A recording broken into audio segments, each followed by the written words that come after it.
দুনিয়ার বুকে আপনার এমন হাজারো কষ্ট আছে যেগুলো আপনি কাউকে বলতে পারতেছেন না। ভিতরে ভিতরে বড্ড একা লাগে, তাই না? কিন্তু মনে রাখবেন, পুরো পৃথিবী যখন ঘুমে মগ্ন, তখনও কেউ একজন আপনার পাশে আছেন, যিনি আপনার দীর্ঘশ্বাসের আওয়াজটুকু শুনতে পান। তিনি হলেন আপনার আমার রব।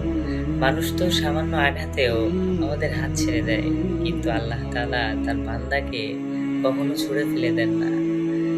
আপনি যত বড় বড়াই করুন না কেন, দিন শেষে যখন অনুশোচনা নিয়ে আপনি তার সামনে দাঁড়াবেন, বিশ্বাস করুন, তিনি আপনাকে পরম যত্নে আগলে রাখবেন।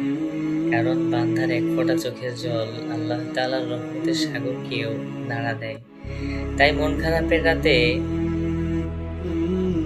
যখন দেওয়ালে পিঠ থেকে যায়, তখন মানুষের দ্বারে দ্বারে না ঘুরে জায়নামাজে গিয়ে সেজদায় আল্লাহ তাআলার কাছে আপনার সকল কষ্ট, কান্নার অভিযোগগুলো বলুন। মানুষ হয়তো আপনার চোখের পানির মূল্য বুঝবে না, কিন্তু আল্লাহ তাআলা আপনার প্রতিটি অশ্রুবিন্দুর হিসাব রাখেন।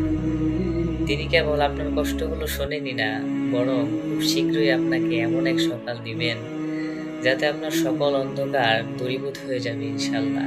একটা কথা মনে রাখবেন, যার এই পৃথিবীতে কেউ নেই, তার জন্য স্বয়ং আল্লাহ তাআলাই যথেষ্ট।